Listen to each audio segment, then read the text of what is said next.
And on that note, ladies and gentlemen, we now also get to set the stage for another riveting discussion coming your way, because this is where we bring together the global leaders from India, Europe, and Asia.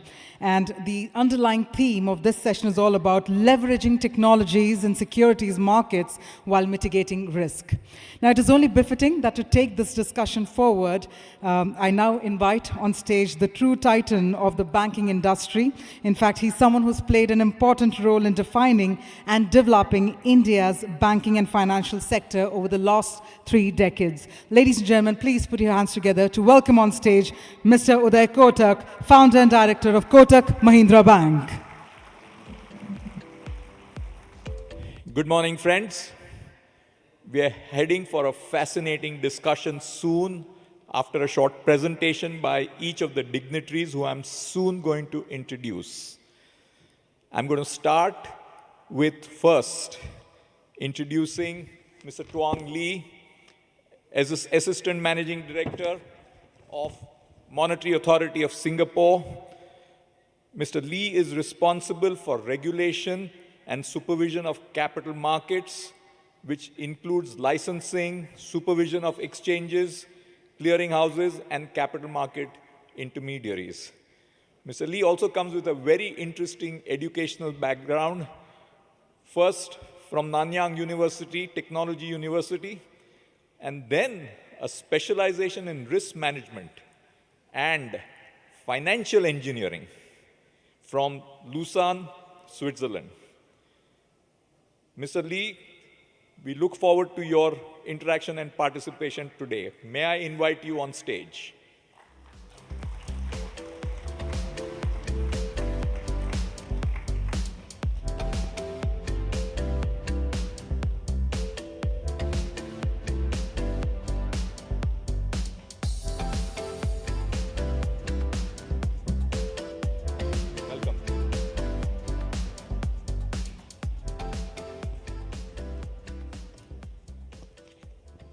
I now have the pleasure and privilege of introducing Dr. Marlene Amstad from Swiss FINMA. In Switzerland, you have 2 separate authorities. One is the Swiss National Bank, which is responsible for the monetary policy, but the entire regulation and supervision is under Swiss FINMA. And Dr. Amstad comes with an outstanding reputation in international financial markets and financial supervision, and a very impressive and a diverse career. 30 years, beginning with a role at Swiss Economic Institute, the Swiss National Bank, where she led the investment strategy for foreign exchange reserves of Switzerland. And as most of you know, one of the most solid reserves currency in the world by far is Switzerland. In 2021, Dr. Amstad was appointed chair of the Swiss Financial Market Supervisory Authority, FINMA. At the very beginning of her chairmanship, she faced some interesting challenges, and she actually navigated them phenomenally well in that period of turbulence. Dr. Amstad possesses exceptional expertise in leadership fields and has repeatedly proven her skill in crisis management. May I invite Dr. Marlene Amstad on stage, please.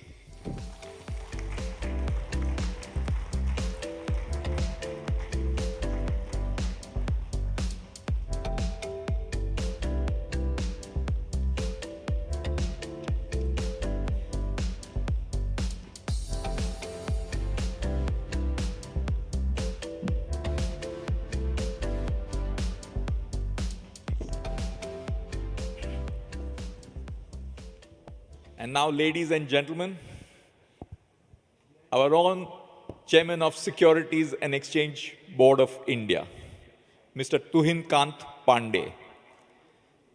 He's now more than 6 months in the hot seat and comes with a phenomenal track record and experience over time. From being the Union Finance Secretary, Revenue Secretary, Secretary of DIPAM, Department of Public Enterprises, and Department of Personnel and Training. He brings a very interesting mix of skills across diverse areas which are crucial for the current role. Mr. Pandey also had the opportunity of handling all of government's assets on the other side, and therefore has a pragmatic and a practical experience before he became a regulator. So let me, on behalf of all of us, invite Mr. Tuhin Kanta Pandey on the stage.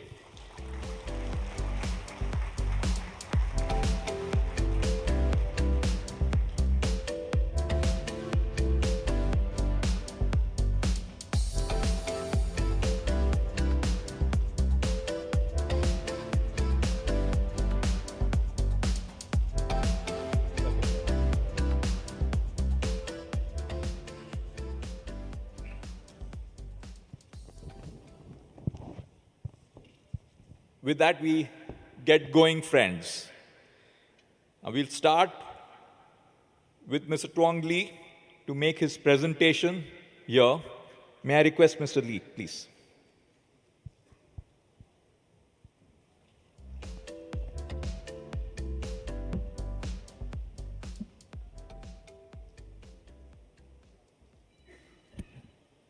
Good morning, ladies and gentlemen, distinguished guests, fellow panelists.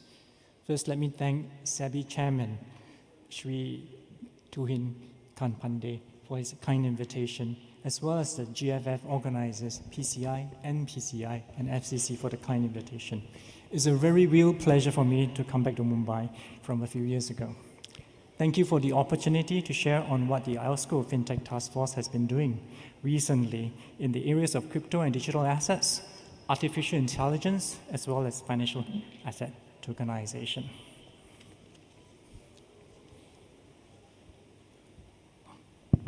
May I have the slides? Oh, please. Yeah. Yes. Thank you. Green button is the next slide, so the green button. Okay. Thank you. First, let me start with a brief background of the IOSCO Fintech Task Force. In March 2022, the Fintech Task Force was established. It was tasked with developing, overseeing, delivering, and implementing IOSCO's policy agenda for fintech regulation. The task force's initial focus, in line with IOSCO's crypto asset roadmap, which was published in July 2022, was on tackling risks related to crypto assets and digital assets as well as decentralized finance, or DeFi. Now, we did this through two work streams. Now, the roadmap set out IOSCO's ambition to deliver policy recommendations and guidance on first, crypto and digital assets, and second, DeFi, by the end of 2023. I'm pleased to say that we delivered on our policy ambitions.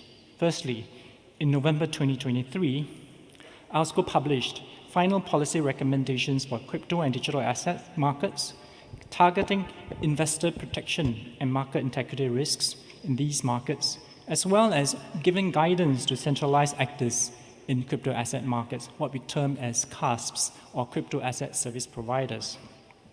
Now, the CDA recommendations target key sources of risks in crypto asset markets. There are 6 of them. So the 6 key areas, rather. Firstly, conflicts of interest. Secondly, market abuse and manipulation. Third, custody of client assets. Fourth, operation and technical risk. Fifth, retail access and distribution. And 6, cross-border cooperation. Now, following closely behind, in December 2023, IOSCO followed up with a set of recommendations on decentralized finance, or DeFi. The 2 sets of policy recommendations on CDA and DeFi provide a coherent and robust policy framework to tackle the core risks posed by crypto asset markets and DeFi, and these are often intertwined. Now, following the publication of both the CDA and DeFi recommendations, implementation monitoring has been at the forefront of IOSCO's agenda. Now, you can understand that the nature of crypto asset markets are cross-border in nature, and there is a risk of what we call regulatory arbitrage. So we embarked on a phased approach for implementation monitoring, recognizing the relatively short window of time since the finalization of the recommendations and the time and resource needed by jurisdictions to adopt the recommendations. So we did this in 2 phases. Phase 1 covered an internal stocktake of exercise or a stocktake exercise across all IOSCO members. Now, the objective of the Phase 1 was to gather initial information across the broad membership of IOSCO on the current state of regulation and what are the intended implementation steps that jurisdictions intend to take. More importantly, was also to understand whether there are any potential challenges or barriers to implementation for which we need to provide a bit more capacity building to members on. Now, Phase 2 is a narrower but deeper assessment of a smaller group of 20 jurisdictions that has been assessed on a subset of the CDA recommendations. Now, the prioritized recommendations were chosen as they were mostly more directly relevant to our key mandate of investor protection and market integrities. So we'll touch mostly on issues like conflicts of interest, custody of client assets, as well as fraud and market abuse. Now, Phase 2 was closely coordinated with the Financial Stability Board, which was conducting its own crypto thematic review on the FSB recommendations. So we complement each other. IOSCO's review was mostly focused on investor protection and market integrity, while FSB's review focused on financial stability issues as well as stablecoins. Now, together, these 2 reviews are complementary to each other, and both the FSB and IOSCO are in our last stages of finalizing our reports and respective review, and we will be looking to publishing them in a few weeks' time. Now, alongside crypto implementation, or rather monitoring and implementation, the task force also shifted its policy attention to other major technological trends and developments in the financial markets. Two main topics, artificial intelligence and tokenization. Let me talk a little bit first about tokenization. So first work stream sets out to examine financial asset tokenization, where there have been developments in recent years brought about by increasing commercial interest from securities market participants, where they use distributed ledger technology or blockchain to tokenize traditional financial assets. The objective of the Tokenization Working Group, or TWG, is to develop a shared understanding among IOSCO members on the adoption and what are the use cases of tokenization in securities markets and how these are managed within existing regulatory frameworks. The work will identify potential unique issues related to tokenization, challenges or potential risks posed by tokenization activities that may have implications for market integrity and investor protection. So the TWG is now working on our first Phase 1 analysis, which involves information gathering, literature review, surveys, stakeholder outreach, and also analysis of several commercial use cases. Now, these use cases are focused on areas where tokenization arrangements have gained the most commercial traction and adoption, such as tokenization of fixed income instruments and money market funds. And the analysis also covers the life cycle activity that these products are used for, and what are some of the implications arising from such tokenization arrangements and measures that authorities have undertaken. So we are looking at detailing a report to the IOSCO board this coming November, and we may look at a possible option of a public report also to raise public awareness. Now, the next hot topic is artificial intelligence. Right.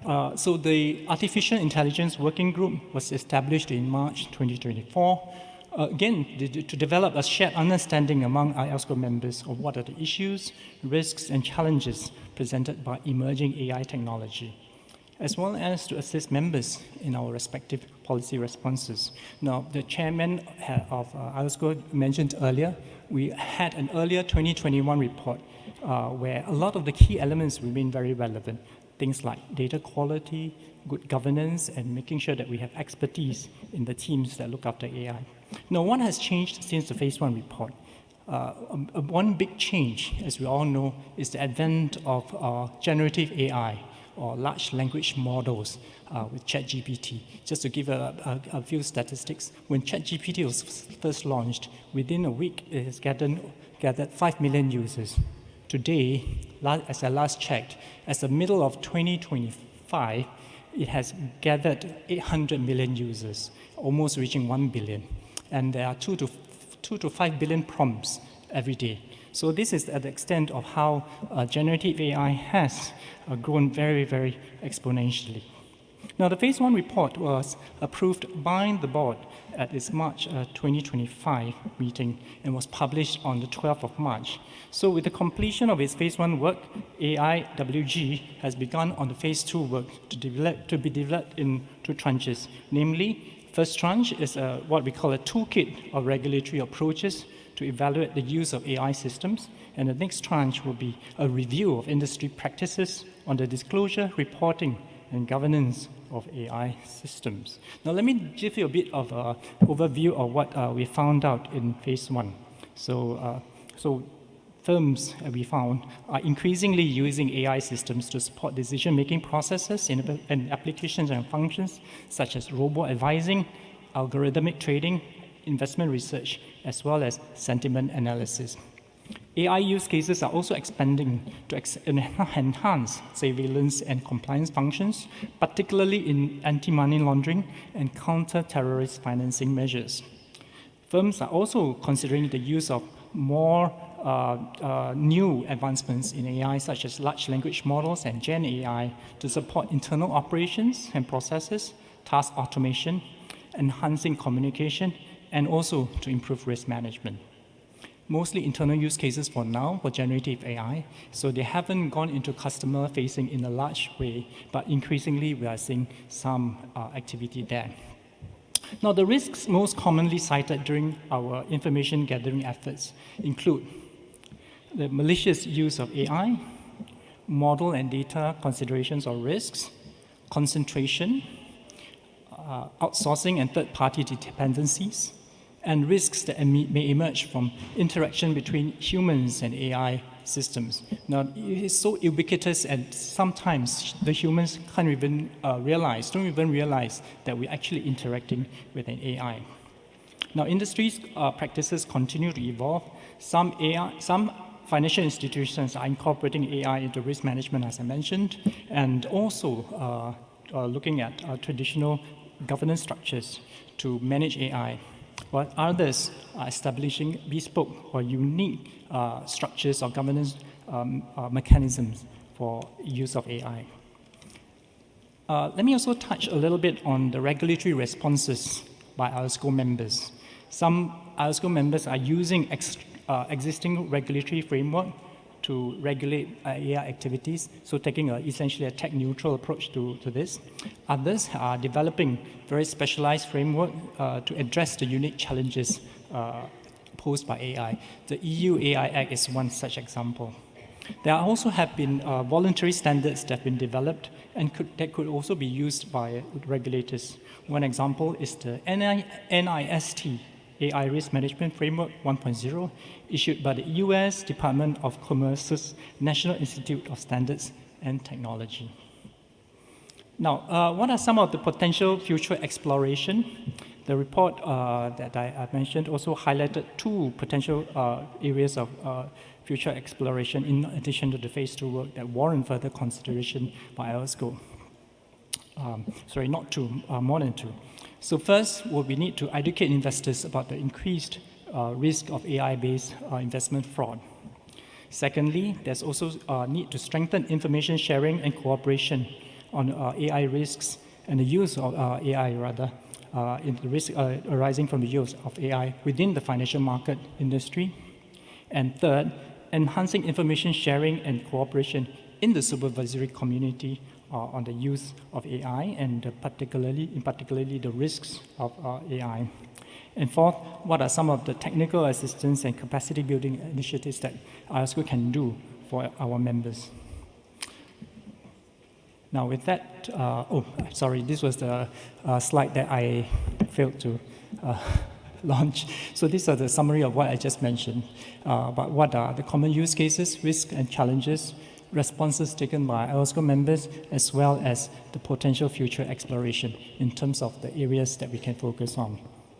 Now with that, I've come to the end of my presentation, and thank you for your attention. Thank you. Thank you. Thank you very much, Tuang Lee. May I now request Dr. Marlene Amstad to make a presentation, please.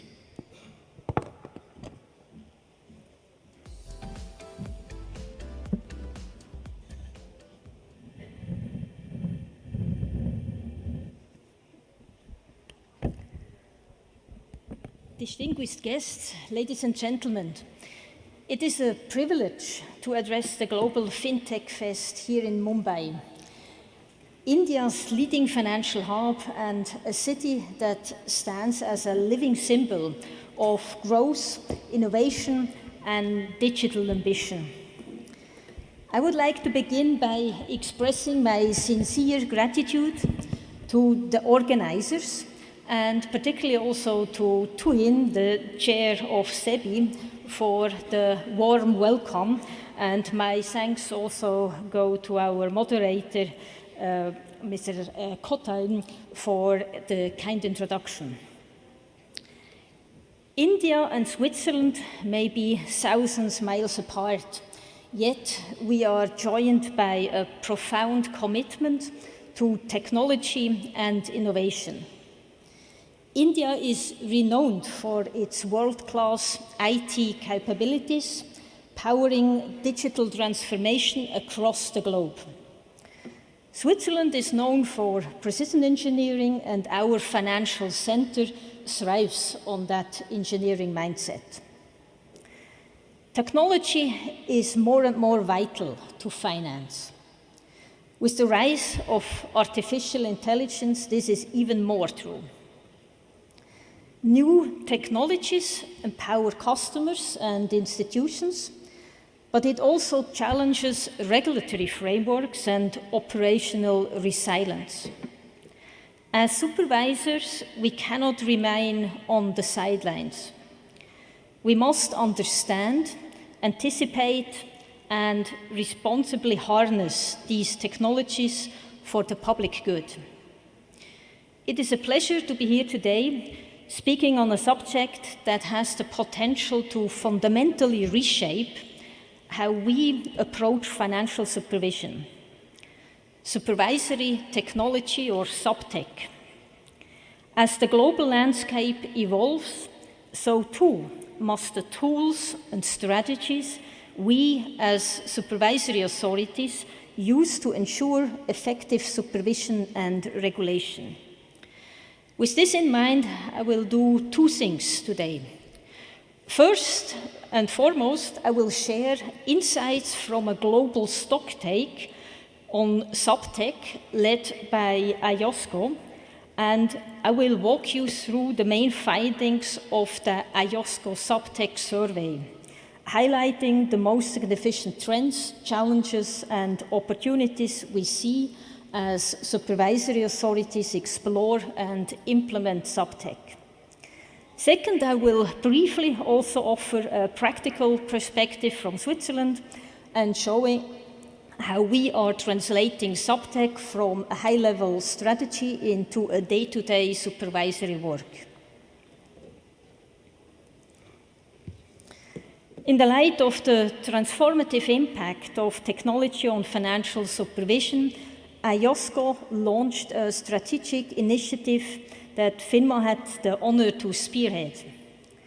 The initiative recognizes what many of us already know. Subtech is one of the most significant developments supervisory authorities have faced in recent years. In the first half of this year, IOSCO launched its first comprehensive stocktake on subtech. The participation accounted to over 75% of total global securities market value, underscoring the reach of the initiative. The results are wide-ranging. So in this brief introductory remarks, I will concentrate on just a few that stand out. Let me start by emphasizing that SupTech is truly global. SupTech spans all IOSCO regions and a wide spectrum of market structures.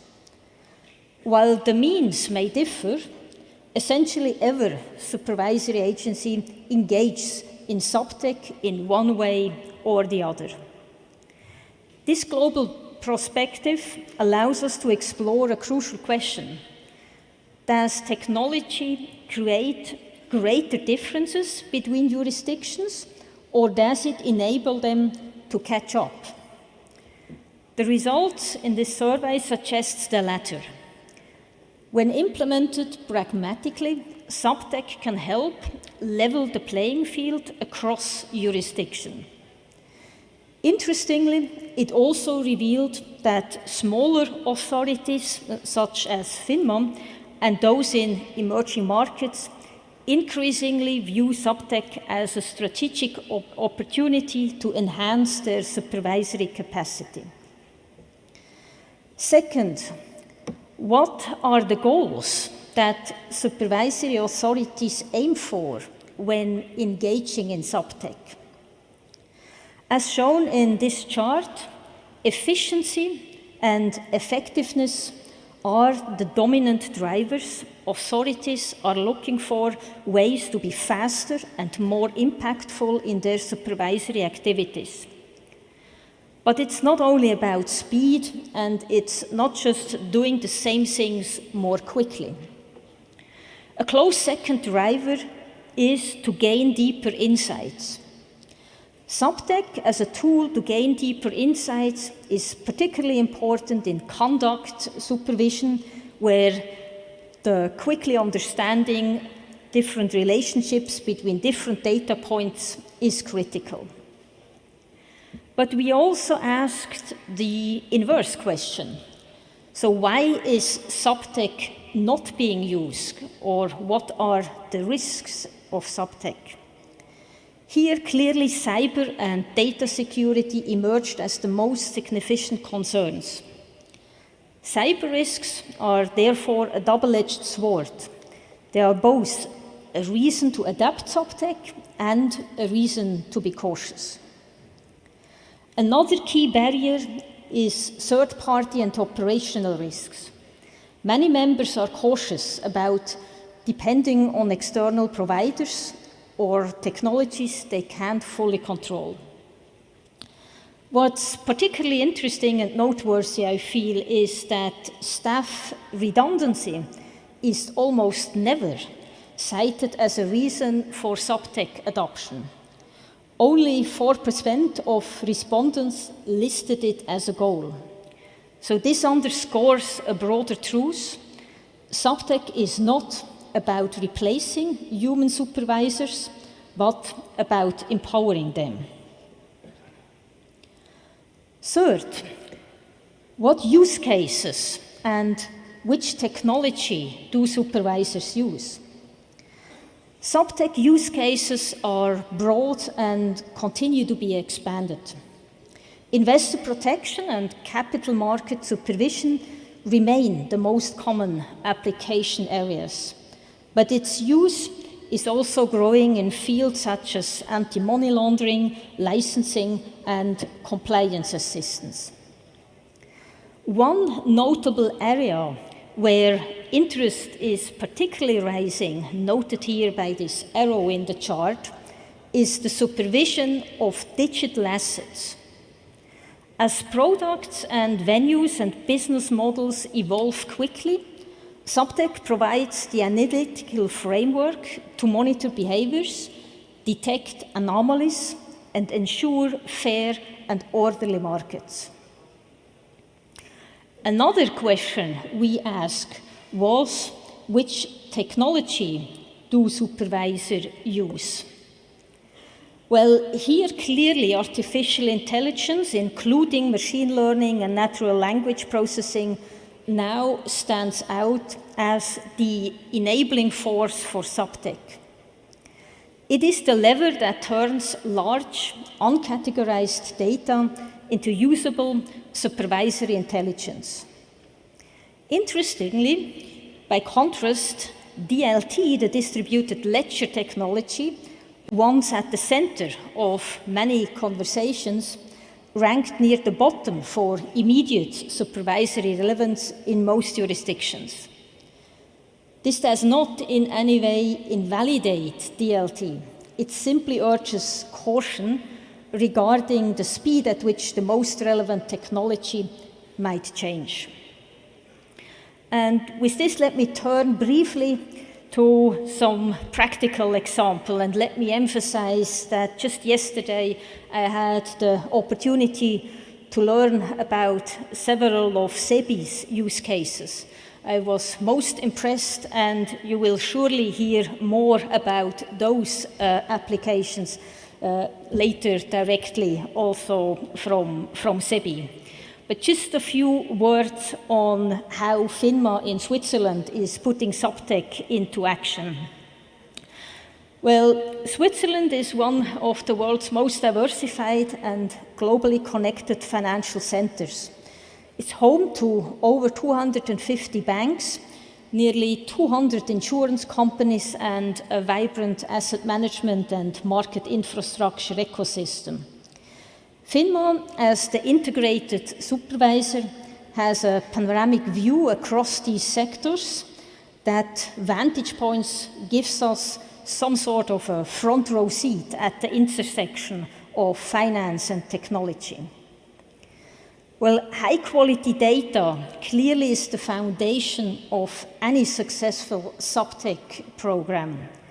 FINMA's SubTech journey therefore began with the development of a digital reporting and publication platform. FINMA has been leveraging supervisory data for many years, even decades. For example, through its internal banking rating systems. But to turn data into actionable supervisory insights, FINMA established its internal innovation lab and has steadily expanded its SubTech expertise. One of the earliest SubTech applications is shown here and is in the insurance sector. In insurance, solvency is the central metric. Switzerland assesses solvency using a risk-based market-consistent framework known as the Swiss Solvency Test, the SST. Over the years, we built a comprehensive SubTech ecosystem around the SST. It consists of the shown several mutual reinforcing layers shown here. Today, it powers automated solvency calculations, allows FINMA to validate results independently, and supports top-down stress scenario with consistency and speed. But apart from the Swiss Solvency Test and its optimization, we have several other use cases that we are already using and are about to be rolled out.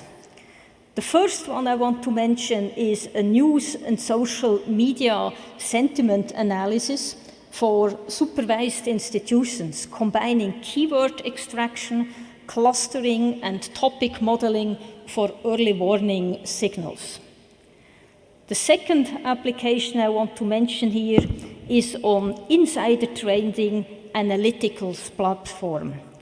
It's trained on historical cases that combines time series features with relationship mapping to flag anomalies earlier and to focus the investigations. And the third example I want to mention here is an internal supervisor assistant chatbot, which is actually planned to be rolled out soon to interpret annual reports, navigate regulatory texts, and generate multi-year KPI overviews, helping the staff to spend more time on judgment and less on manual data work. Let me conclude and summarize.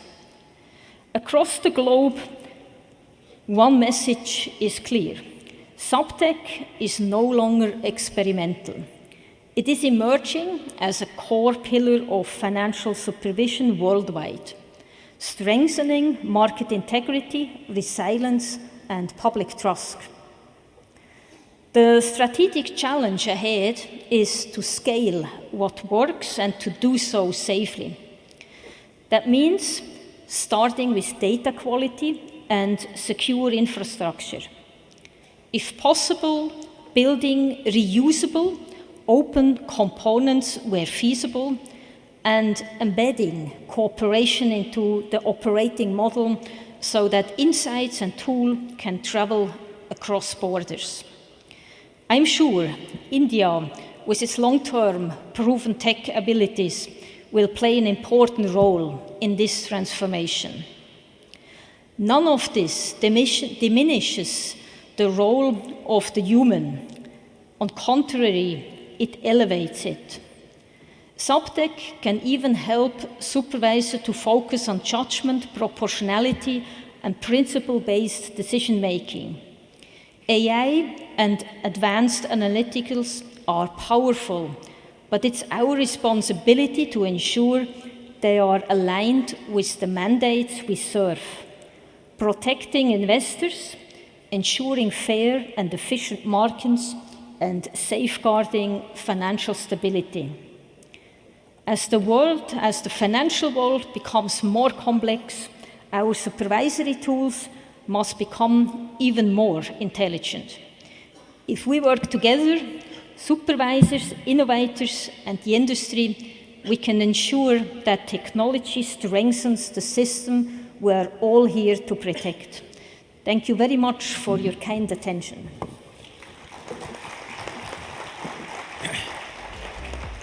Thank you, Marlene, for an excellent presentation. May I now request Mr. Pandey to share his views with us.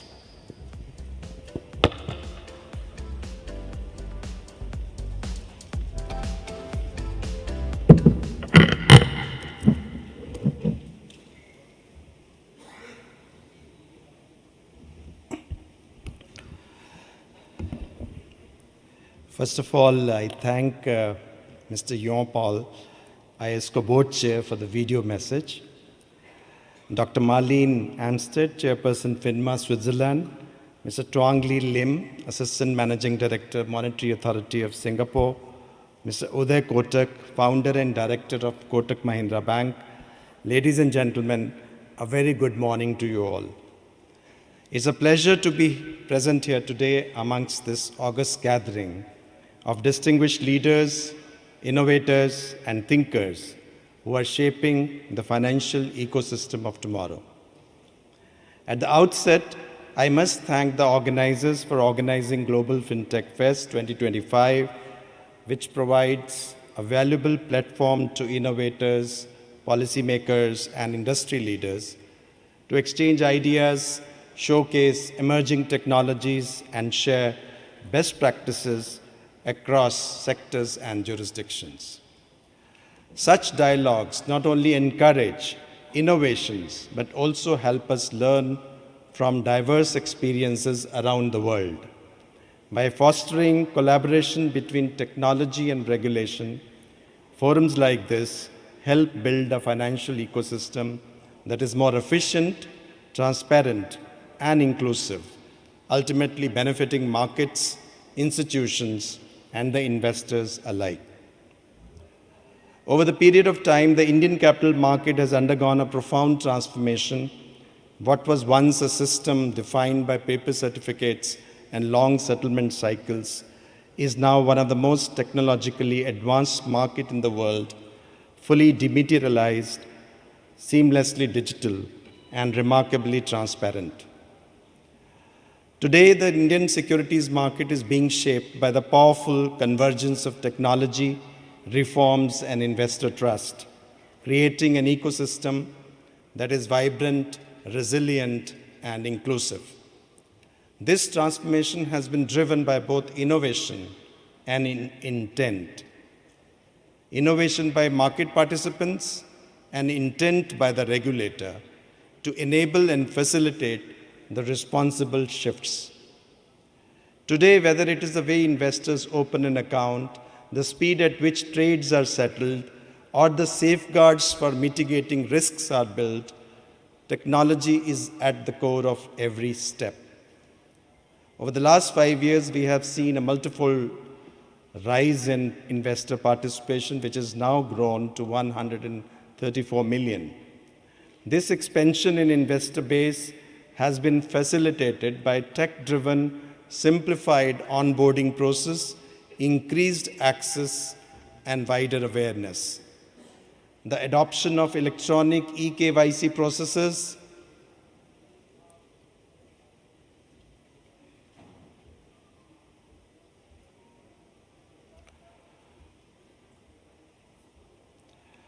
paperless onboarding, and mobile-first platforms has made investing simpler and more inclusive.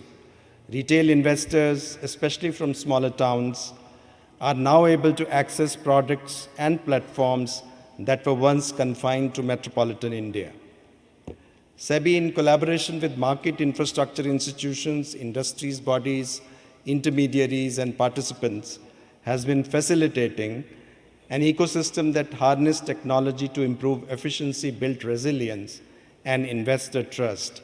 And let me highlight a few key measures that illustrate how technology-led reforms have taken shape across 3 broad dimensions: investor protection, market efficiency, and regulatory oversight. As you are aware, from October 1, 2025, we have rolled out 2 initiatives: validated UPI handles and SEBI check, to protect investors from payment-linked frauds. To safeguard investors' interest in purchase and sale of securities, securities are credited directly into the client's demat account by the clearing corporations, while client funds are upstreamed to clearing corporations. In case of a broker's outage, to allow investors to square off their open positions directly with the exchange, we've introduced the Investor Risk Reduction Access Platform, IRRA, providing safety net against operational disruptions.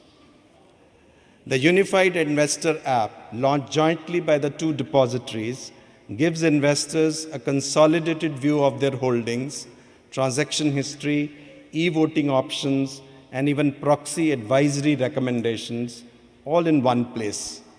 It symbolizes how technology can simplify investor experience while enhancing transparency.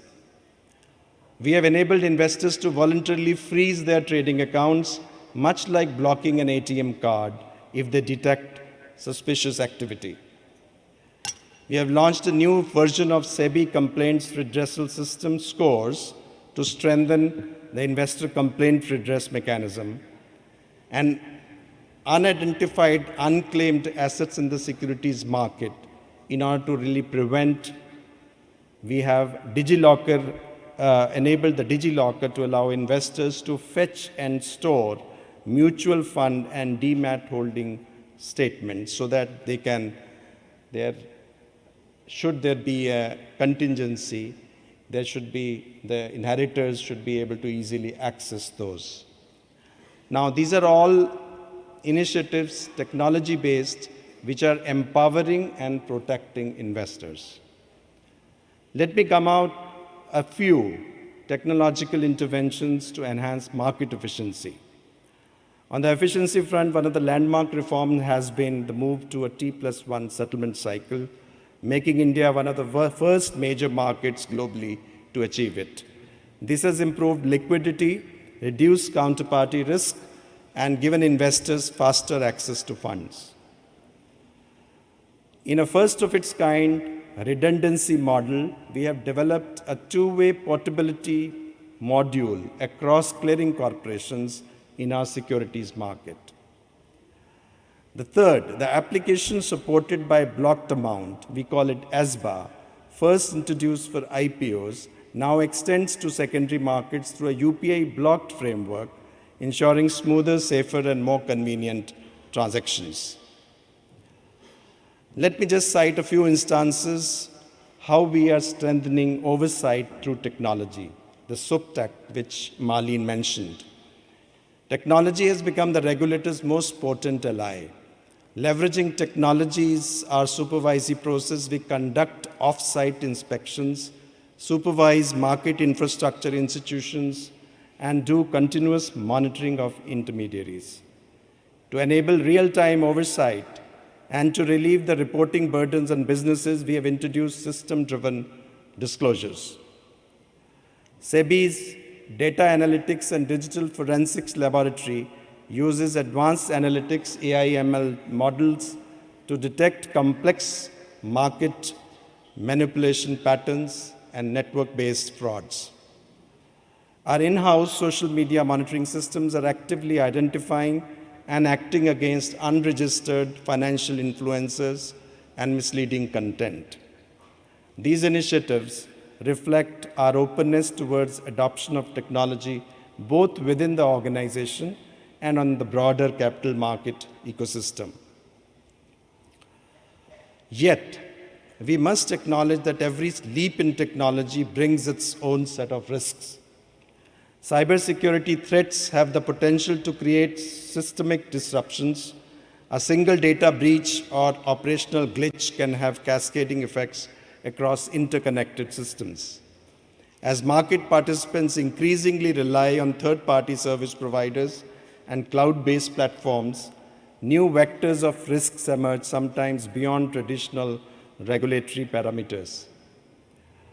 To counter these challenges, we have been taking various steps which include regulatory frameworks, continuous monitoring, capacity building, SOP for classification and handling of cybersecurity incidents. And under the comprehensive cybersecurity and cyber resilience framework for SEBI-regulated entities issued in August 2024, we have prescribed measures to ensure that regulated entities remain equipped with adequate cyber resiliency measures that can withstand, respond to, and recover from cyber threats effectively.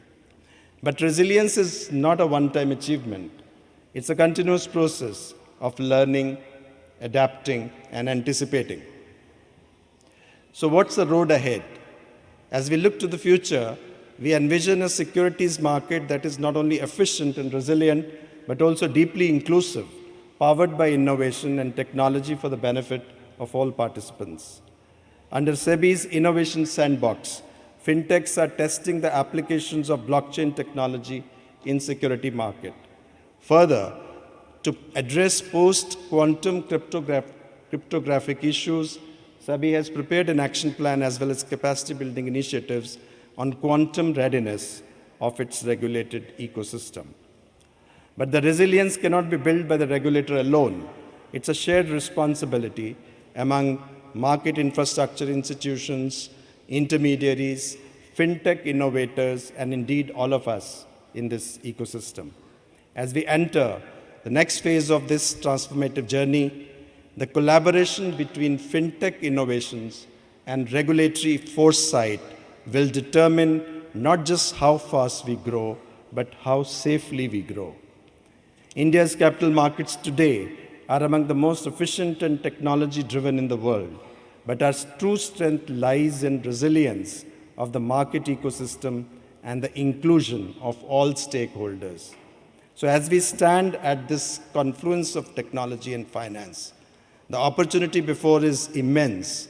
Let's continue to harness technology to build thoughtfully, collaboratively, and with an unwavering focus on trust, a capital market that truly embodies the spirit of a resilient and inclusive India. Thank you. Jai Hind.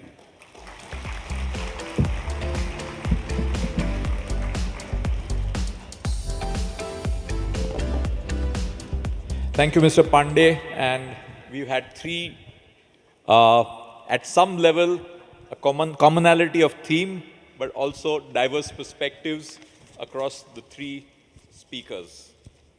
And I want to start with first sharing about my own experiences in the development of Indian capital markets. Our company was 7-year-old in 1992 when SEBI came into existence. And the journey of SEBI and the Indian capital markets over the last 1992 to 2023 to 2025 is a phenomenal journey of the development of Indian financial sector. I've seen the transition and the transformation which has happened in India, where a nation of very traditional savers is now become a bold nation of savers turning investors. So I would like to actually take this opportunity to say the development of Indian economy and the development of the Indian financial sector, particularly capital markets, in my own journey over the last 30 plus years, 40 years, has been phenomenal. And we owe it to the regulator for keeping it safe over all these years. Now with that, Mr. Pandey, you're in this job more than 6 months, and you made a wonderful presentation today. So as you think about maybe the next 6 months, 1 year, 1.5 years, how do you think about policy and regulatory priorities, keeping in mind what you said about the need for efficient and resilient markets? And you used a wonderful phrase, it's not only how fast we go, but how safe we go. So how do you put your agenda in not only the long term, but also the more short to medium term? Thank you, Uday, for the kind words on SEBI. But I truly believe, I'm very new to SEBI, but I'm really an admirer of SEBI as an institution for a long time. Now, we have, as you know, we have 3 main priorities as per our parliamentary mandate. And the first one is investor protection. The second is market development. And third is regulation of markets. So, as far as the technology is concerned, we have to really see how technology will subserve these 3 areas of investor protection. I gave you a certain glimpse on investor protection measures that SEBI took, which is actually a confluence of regulatory intent and the innovation and coordination brought by technology. I also referred to the second part, some of the instances, how we have been able to develop a market which is more efficient, which is connected, we don't really have, India is unique in terms of having a segregated structure instead of an omnibus structure, giving the safety, and the depositories, 2 depositories that we have played an enormous role in preparing this ground. And to some extent, I think we are reaping the advantage what the digital, your DLT will give us. We already do have our own advantages out of the system that we have built. A big part of the credit, I would take it to our interaction with industry and market participants and the way we work. Just to give you an instant of SEBI check tools that we will also give you a demo today. It's a relentless effort by the regulator and the technology provider, NPCI, other participants, banks, depositories, exchanges. So we are able to build up a good coordination mechanism, sit together and work out in different committees, etc. So I think we should really carry on with that good practices and carry on. We have industry standards forums where a lot of operational details are defined by the standard. Like we say that this is the intent, and then how do we translate that intent into actual parameters, operational parameters? The industry actually sits around and works it out through a consensus, and that process is extremely helpful in doing it. Of course, third part I have said also the market regulation part of it. So in terms of some priorities, we need to first look at our risks, cyber we have a framework issued in August 24, Cyber Resilience and Cybersecurity Framework. And then we also have a quantum safe computing, keeping 2028 or 2028-9 as the date. How do we prepare ourselves as an industry to go for a quantum safe cryptography based on an action plan where we discover, we prepare, and then we act within the next 2, 3, 4 years? We do have, things of how to use AI. As an important priority for us is to use AI. We have used AI in some cases, but I think there are tremendous opportunities to use it, while also try to see how we can mitigate the risks which are posed by the AI. So I would say that all across the 3 main mandates, we have the technology which will come handy for us along with the coordinated mechanism. And I must also mention here the coordination with other regulators, coordination with industry, market participants under our ecosystem is one side, coordination with other regulators like Central Bank and IRDA, PFRDA is another. And once we work together in a coordinated fashion, we are able to get a really force multiplier effect of our actions. Thank you. I'll now move to another hot topic. It was touched upon in the beginning, is crypto.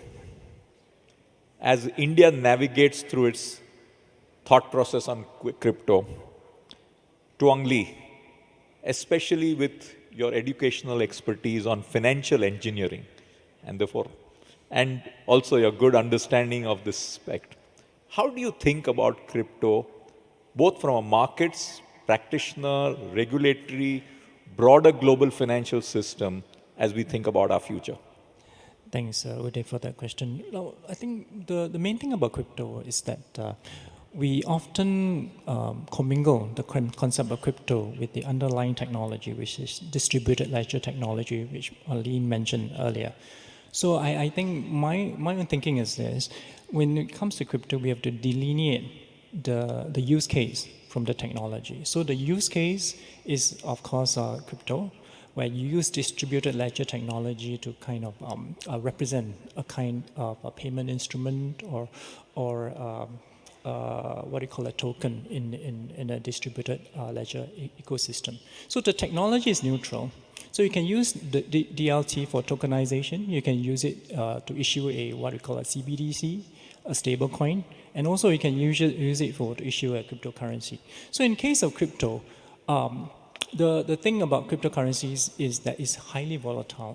There's actually, if you look at it, there's actually a lot of the demand is actually speculative in nature. There's no real intrinsic value. So, but of course, it mimics traditional finance in the sense that there is buying and selling, there's trading on a platform, there's all these concept of custody. But what the risks that crypto bring to the consumers, at least, is the fact that there's what we call frequently vertical integration, which is why just to elaborate, many roles are played by the same player. The platform could be the issuer of the cryptocurrency, could be also an investor in the cryptocurrency, or it also provides custody services.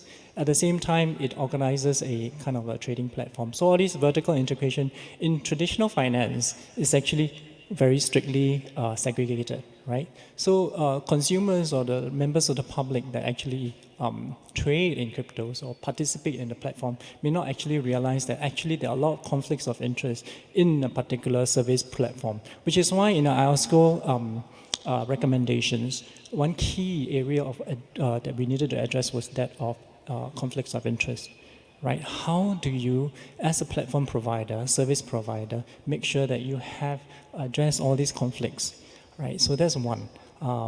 The other one is, of course, the whole thing about technology. What are the new risks that arise, right? When we look at the use of technology, Of course, technology is an enabler. So, but it doesn't mean that some of the risks, just to put it, the new risks arise, especially when it comes to things like artificial intelligence, and now in the area of crypto, it's called distributed ledger technology. The risks of immutability, it's both a benefit and risk. Or immutability, once it's settled, it cannot be reversed, right? In traditional finance, in the T+1, T+2 trade, when you have fat finger trades, you can actually reverse them. But in the crypto sphere, in DELT, you can't. You can't reverse it. Once it's gone, it's gone. So you can't reverse a fat finger trade. So all these new risks that need to be addressed need to be actually disclosed, and consumers that trade in cryptos need to understand them. But having said that, I just want to maybe just share this term that we often use in the regulatory circuit, right? Same activity, same risk, same activity, same regulatory outcome. So in Singapore, we call it the duck test. If it walks like a duck, looks like a duck, sounds like a duck, you have to regulate it like a duck. So regardless of whether it comes in whatever form, in digital form or in traditional form, you have to make sure that you look at what's the underlying risks, what's the harm potentially caused to investors, and you tackle them appropriately and accordingly. Thanks. Thank you. So Marlene, what do you think about the crypto duck? Well, Tuang Lee just perfectly summarized what I would also add in terms of crypto. So Switzerland, we also have a technology-neutral approach. So we look through the technology, we focus on the activity. And this same risk, same rule approach, I think, is very reasonable and very important. With the arrival of artificial intelligence, we sometimes have the feeling that there are all new types of risks. But when we look through the technology, there is market risk, credit risk, operational risks. So these risks types, they remain the same. What changes with the arrival of artificial intelligence, with new assets and new type of like crypto assets and so forth, what changes is it's not adding a new type of risk, but it elevates the existing risks. So particularly operational risks, as Tuang Lee just mentions, I think the extent to which those are accelerated is massive. And apart from this same risk, same rule approach, personally, when I look into financial innovation, there is one question that I always ask, and this is what problem is solved by this particular new innovation? And if this answer cannot be answered within 1 or 2 minutes, then it's usually an indication maybe it's not so much about innovation, and so then we really even first need to look into it. So I think we are all asking that same question: what solution does the crypto innovation do to the world? So it's a question, but it's getting bigger and bigger as an asset class, and I know both Singapore and Switzerland have accepted it. I'll move to taking on the point which you made, and I'm going to ask Mr. Pandey on this. Tech, you said from a regulatory point of view, tech neutrality. So we are also seeing a fast-changing world. New technologies often act as catalysts for advancing capital markets. Therefore, this evolving responsibility between tech neutrality and innovative change in technology, how do you manage this evolving responsibility? I think this is a very good question, but my intuitive answer is this technology neutrality is actually not feasible. Because, beyond a point, once a critical mass evolves, it's very difficult to, suppose I can ask a question, if someone were to say, okay, we would still be maintaining paper, and we have instances of many people still while we have dematerialized the shares, not only for listed, for also for unlisted, we are asking them you can't trade it unless, but still people want to keep, the paper shares. Now, I don't think that, we will be continuously providing that sort of neutrality. Where they said, okay, we will also handle the trade, because our systems would have completely changed. Then the second question is a level playing field. Level playing field would necessarily demand a certain standard, a certain kind of standardization, certain data formats which are common, certain connecting standards which are common. So you can have technology neutrality only to an extent where the multiple technologies which are similar and which can connect. Otherwise, internet would not be possible if you don't have connecting protocols. So we would not be able to have a technology neutral approach. We would say the sensible, responsible use of technology. But as a regulator, I would say that we should adopt and embrace the technology, both for our own good and for the good of the entire community, investor community, and the market participants that we serve. Thank you, thank you. And I'm now going to move to a next, probably a hot button, and this is to the two international regulators. Both of you have a omnibus single regulator of both across banking, financial markets. Marlene, experience versus many countries, including India and the United States, where you have different regulators for different markets. How do you see the efficacy of a single regulator versus multiple regulators? Well, thanks so much for the question. So in FINMA, we supervise about 250 banks, 200 insurance companies, 10,000 funds, and about 150 platforms. So all under one roof. And obviously I'm biased in the view that I think this is very efficient in the terms that previously, before technology, we had banking license, insurance license, fund and platform licenses, which were really separate. And with the arrival of Fintech, I think these borders increasingly blur. And to me, it seems there is an inherent advantage that we have everything under one roof. But of course, there are also some disadvantages. Yeah. Got it. Thank you, Uday. So just to also share the point that Marlene made, technology is changing a lot of things. So regulatory boundaries or activities may start to blur. I give you an example.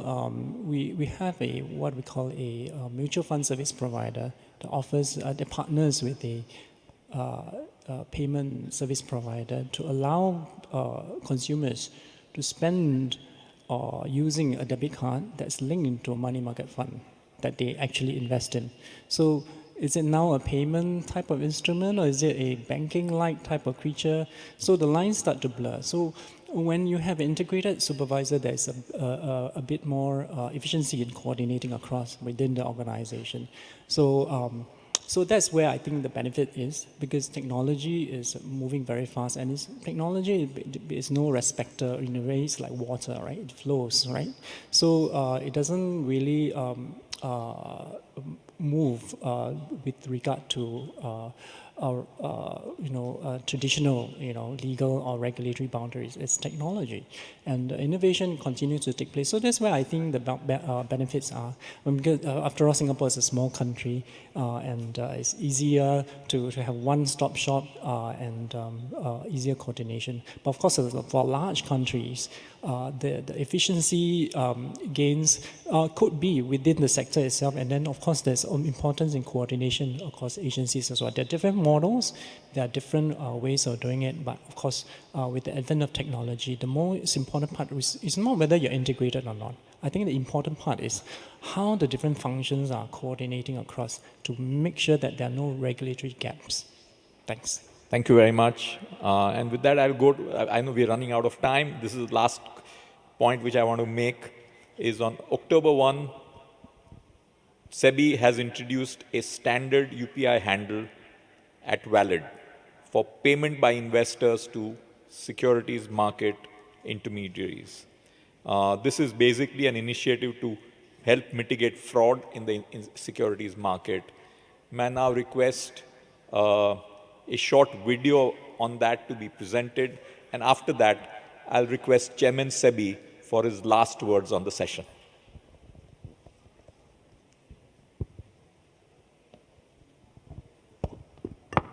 SEBI brings a 3-step responsible transfer ka mantra. Step 1. Open SEBI check, which is available only on SEBI's official website. An investor can access it from SEBI's Sarthi app and open it by clicking on this button.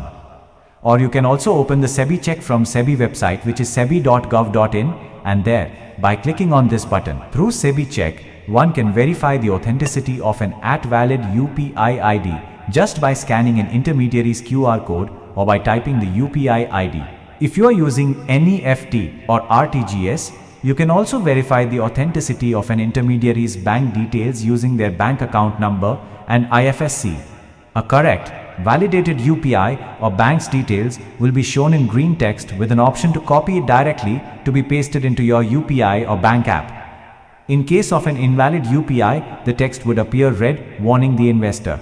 Always verify if these details are correct, including the category of the registration, as not all intermediaries are authorized to receive funds for investment from investors. Step 2. Enter the details into your UPI or banking app. To avoid any typing errors, it's best to copy the information directly from the SEBI check tool. Step 3. On your UPI app, check if the white thumbs up inside green triangle icon is present in UPI app on the UPI ID confirmation screen. This feature is exclusively available in the UPI mode when app user enters the UPI ID and clicks on Verify to check the name of account holder. This unique icon will only be shown when an active @valid UPI ID is being used for sending the payments. Be cautious. Do not trust this icon for authenticity if you see it anywhere else, such as printed on a QR code. Rely on this confirmatory icon only when it is displayed by your official UPI app on the final verification screen, where the app also shows the name of the person or entity you are paying. Many major UPI apps such as Bheem, Google Pay, HDFC Bank, ICICI Bank, Paytm and PhonePe are also in different phases of rolling out this distinct icon to protect their users. Soon, users of these UPI apps will also start to see this icon exclusively for validated UPI IDs. Final comments? I think this, I will just say that, this particular app is an example of what I was saying, that, if we are looking at systemic issues of a very wide scale, how do we really bring about, and so therefore, a new UPI subsystem under the UPI, thanks to NPCI and others who work for it, and creating a framework where, at the length, when we have millions of investors gathering.